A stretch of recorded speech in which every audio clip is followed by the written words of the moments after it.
ये सच्चा सौदा एक ऐसी बेमिसाल मिसाल बना है जिसने ऐसे ऐसे घरों को जो नरक के मानिंद बन गए थे स्वर्ग में बदल दिया। ऐसे ऐसे परिवारों को जिनके घर में 2 समय का खाना भी नसीब नहीं होता था, साईं मस्ताना जी दाता रहबर के सच्चे सौदे ने आज उनको जहाजों पे सैर करवा दी। सूफी रूहानी फकीर अगले जहान का हर चीज बताते हैं, लेकिन साईं जी ने तो दोनों जहान की जिम्मेवारी ले ली कि यहां वहां कोई कमी नहीं छोड़ेंगे। एक पैर यहां जब तक टिका रहेगा तब तक भी दूसरा पैर सचखंड में। इसका बहुत बड़ी मीनिंग्स है, बहुत बड़ा मतलब है। जीते जी आप परमपिता परमात्मा को देख सकते हैं। और चुटकियों में शब्द कितने रहे? 5, 3, अब 1। और ये कोई नई चीज नहीं।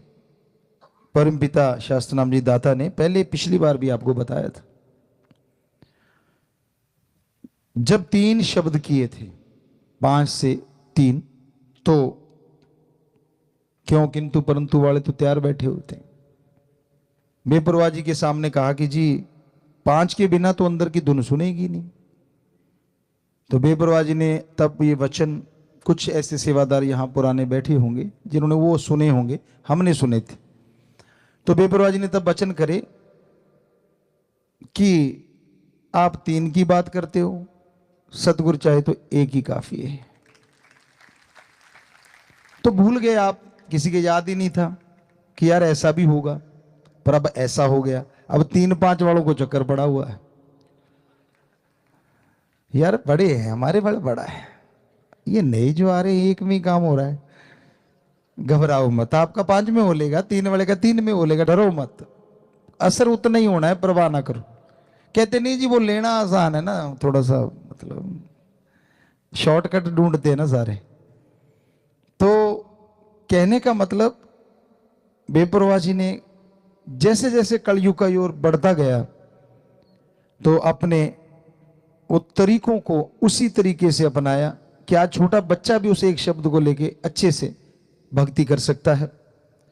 फॉरेनर हैं, विदेशी हैं, अब 3 शब्द भी उनको बड़े लगते थे, अब 1 लेना वो फट याद कर लेते हैं। हमारे बोलते बोलते याद कर लेते हैं, बाद में याद कम ही करवाना पड़ता है। आज का टाइम बहुत ही खतरनाक है, आने वाला टाइम परमपिता जी के वचन और भी खतरनाक।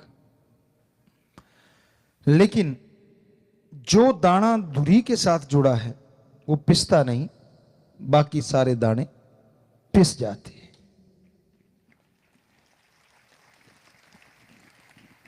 और आज उस धुरी से, उस किले से जुड़ा रहना बड़ा मुश्किल है। खान पान, देखना, सुनना, खाना पीना, मतलब आदमी का दिमाग एक अलग दिशा में जा रहा है, क्योंकि कलयुग जौवन पे नहीं पीक पे है। मतलब आदमी को लगता है यार ये भक्ति क्या फजूल की बातें, ऐसे ही है। और यही वो समय होता है जब वो परमपिता परमात्मा बहुत बड़ा बदलाव लाता है। जब आदमियों के अंदर अहंकार बहुत बढ़ जाता है, जब संत महापुरुषों की, पीर फकीरों की बातें फजूल लगने लग जाती हैं, जब वो गलतियों पे गलती करते ही चले जाते हैं, पर बचता कौन है? तो धुरे के साथ जुड़े बचनों के 3 के पक्के, माफिया मिल गई, कोई कमी छोड़ी नहीं, इससे ज्यादा तो कोई सोच भी नहीं सकता। दृढ़ यकीन मांगा और सिर्फ एक वचन की पालना कि जहां परमपिता परमात्मा हो वहां बुरा काम ना करना, बाकी जगह कर लो। छोटा सा एक ही वचन, पर ऐसी जगह बता जरूर देना जहां परमात्मा नहीं है। तो देखो, आप कहते हो जितने मनवाते हो एक ही मनवाते हैं, पहले भी बोला था, आज भी बोल रहे हैं, सिर्फ एक, बस छोटा सा, लंबा चौड़ा नहीं। और जो इस वचन को मानेगा वो धुरी के साथ लगा हुआ दाना बन जाएगा, वो होगा वो। और जो अकल का दखल, राम को मखौल समझना, संत पीर फकीर को, तो वो अपने किए कर्मों का फल पाएंगे, कोई उनके लिए बद्दुआ नहीं है। संत बद्दुआ नहीं देते, और निकल जाए तो पाप साथी भी नहीं, ये भी सच है। पर बेपरवाह जी ने ऐसा सच्चा सौदा साईं मस्ताना जी महाराज ने बनाया, निकली हुई बद्दुआ भी बाप से ले सकते हैं यूं चुटकी में।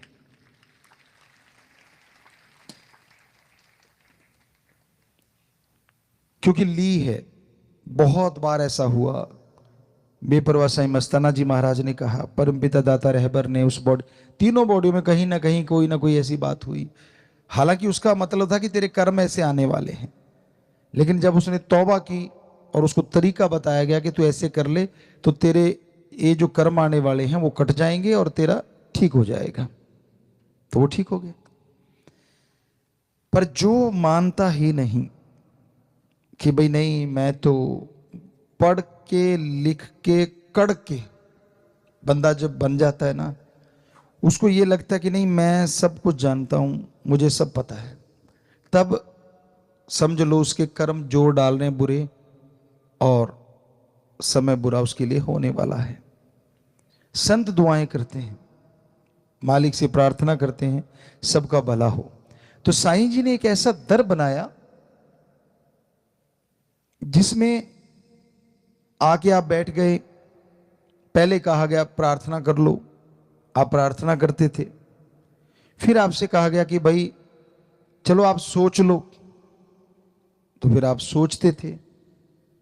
तो अब तो ये बात हो गई है कि जेड़ी सोचा ना वो भी मन लेंदा ते किवें भुल जावा यार, किवें भुल जावा पीर।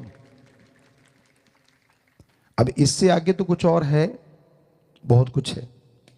जो मानेगा वो ले लेगा, ना मानेगा भाई वही रह लेगा। बात है कि अगर कल हम वैसे घूमने निकले शामसी को, तो एक बच्चे ने बताया कि पिताजी आपने कहा था कि बेटा बोलो नहीं, जो नहीं बोलेगा उसका जल्दी पूरा हो जाएगा, और जो बोल के हमें सुनाएगा उसका जल्दी पूरा नहीं होगा। तो कहता मेरे 5 साल से बच्चा नहीं था, मैंने कहा बोलना नहीं, बस मैंने आपको नारा लगाया, 9वें महीने बच्चा, और यहीं कहीं बच्चा वो बैठा हुआ सेवादार, रात हमें यहाँ ही मिला था, हम गाड़ी लेके आए थे। तो उसने बताया कि मेरी हाथों हाथ पूरी हो गई, हमें बोलता तो पता नहीं कितनी लंबी चली जाती। तो यही आप सबको हम समझाना चाहते हैं। आप माइक लेते हो, हमारी सुने जाते हो, लेकिन फिर शुरू हो जाते हो मेरा सिर दर्द है, मेरे बेटा नहीं है, मेरे फलाना काम है, मेरे दिंकड़ काम है। तो ये जो हम बोल रहे हैं ये वचन नहीं, तो इसका मतलब आपने एक तो ये काट दिए कि आपने जब गुरु पीर फकीर कोई बात को ही नहीं माना, तो उनके वचन आप पे पूरे कैसे होंगे। तो आप बिना सोचे ही सतगुरु आपके लिए जो जायज है वो जरूर कर देगा। और एक बात, रूहानी इश्क, हकीकी इश्क एक ऐसा इश्क होता है जिसमें पंजाबी में बोले तो तिलकड़बाजी, फिसलने का डर बहुत रहता है। दोमट माटी होती है ना, उसमें पानी डल जाए हल्का सा, तो कोई ध्यान ना दे, मुंह ऊपर उठा के, कई बार चलते हैं ना, कई बंदे होते हैं, या अपने ख्यालों में खोया खोया, तो पता नहीं अगला पैर किधर गया और पिछला किधर गया, धड़ाम पड़ता है। तो ये रूहानी इश्क, अल्लाह वाहिगुरु राम का इश्क कुछ इसी तरह है। आज के टाइम में दोमट माटी आज का टाइम है, पानी, खान पान, देखना सुनना, आदमी को लगता है यार एक ही जिंदगी मिली है और इसी में बंध के बैठ जाओ, मतलब कुछ भी नहीं है। अरे विदेशियों ने बिना बंधे देख लिया सारा कुछ, वो बंधना चाह रहे हैं, उनको बंधने वाला कोई नहीं मिल रहा, और आप उनकी संस्कृति को अपना के खुला रहना चाहते हैं। समझदार को इशारा काफी है। तो इस तिलकणबाजी से, इस फिसलन से बच्चा गिरे ना, सतगुरु हमेशा हाथ पकड़े रखता है। आप जबरदस्ती हाथ छुड़ाना चाहते हैं, आपको लगता नहीं मतलब ठीक है फिर से माफी ले लेंगे, कोई बात नहीं, सामने दिखने में देवता दिख लेंगे, वो अंदर की जानता है, रग रग पहचानता है। तो सत्संगी की तो पता है कौन सा वचन सही है, कौन सा गलत है। फिर भी गलती करो, वो सबसे बड़ा गुनाहगार होता है। जिसने गुरुमंत्र नहीं लिया, राम नाम से नहीं जुड़ा, जिसने बाजे को हाथ ही नहीं लगाया, वो तो टैपा टैपा करेगा तो कोई हर्ज नहीं। एक अपने आप को मास्टर बन गया है और फिर भी बेताला या बेसुराग बजाए तो उसकी तरफ ध्यान जल्दी चला जाता है। सो कहने का हमारा मतलब, जो अगर आपने गुरुमंत्र लिया है और माफियां इससे ज्यादा नहीं मिल पाएंगी जितनी आपको मिल गई, कल्पना नहीं थी आपकी, इतना कुछ कर बैठे थे। और वो साईं जी के वचन भी बड़े कसूते थे, परमपिता जी ने कवाले भी बड़ी कसूती बना रखी थी, लेकिन उनसे ही प्रार्थना करके, आप कहते हैं ना श्राप बद्दुआ को कैसे बदल देते हैं दुआ में, तो क्या बदला नहीं? सबको माफ कर सा दे के प्यार कर लो, वो लाइन बदली नहीं। तो ऐसे संत, ये सच्चा सौदा बेपरवाह जी ने बनाया है कि वो बदल सकता है उन चीजों को। पर आप ये मत सोचो कि वो टॉफी है जब मर्जी ले लूंगा, वो तो हो लिया। ये नहीं कि बार बार आप करते जाओगे और ये मिलता जाएगा। संत कभी नहीं कहेंगे कि नहीं माफ, हाँ बेटा माफ, लेकिन नहीं, क्योंकि वो एक ऐसी अति थी, हद। कहते हैं ना, ज्यादा धूप नहीं अच्छी और ज्यादा मेघला, कहते हैं बरसात नहीं अच्छी, ज्यादा बोलना नहीं अच्छा, ज्यादा चुप नहीं अच्छी, ज्यादा मेघला नहीं अच्छा, ज्यादा धूप नहीं अच्छी। सो कहने का मतलब, ज्यादा धूप कड़कड़ाती हो वो भी खतरनाक है, और ज्यादा बरसात हो वो तो देख ही चुके हैं, हरियाणा पंजाब या अपने कहीं कहीं, यहां बाढ़ आई थी क्या हुआ फिर। और ज्यादा बोलना, तो कई ऐसे इतना ज्यादा बोलते हैं कि पूछो मत। और ज्यादा चुप रहना वो भी नहीं अच्छा, लोग आपको मूर्ख समझ लेते हैं, या ये समझ लेते हैं कि ये तो डर रहा है। तो तोल के बोलो, कहने का मतलब अति मत करो। और अति हो चुकी थी जब आपको माफी मिली, तो अब आप बार बार अगर वही चीज दोहराएंगे और फिर आपके कर्मों का बोझ जब आपको उठाना पड़ेगा, फिर सतगुरु तो है लेकिन आपका जो शरीर है, आपकी जो रूह है, उसको भोगना पड़ेगा। क्योंकि ये बार बार मौका नहीं था, वो सुनहरी मौका था। उसमें जो लाहा खट गए, शहद बड़ी बन गए। सो साईं जी का दरबार, माफी का दरबार, वो तो कहते ही रहना है, लेकिन जो हमने आपको आज वचन कहे हैं ये हमेशा याद रखना। क्योंकि इस तरह से तो फिर आदमी कभी सुधरेगा ही नहीं कि जब मर्जी गलतियां करो और फिर कर लो, फिर आ जाओ, फिर कर लो, फिर। ये नहीं होता।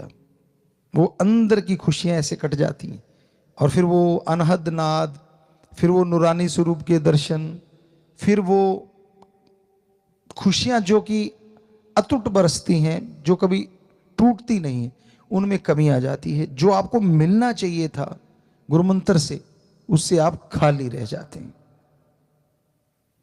इसलिए साईं जी ने ये सच्चा सौदा, इतना बढ़िया सौदा बनाया है। बिल्कुल सिंपल है, ना धर्म छोड़ना, ना जात, ना मजहब बदलना, ना कोई ऊंचा है ना कोई नीचा है। राम नाम जपो, बस चलते जपो, लेट के जपो, बैठ के जपो, काम धंधा करते जपो।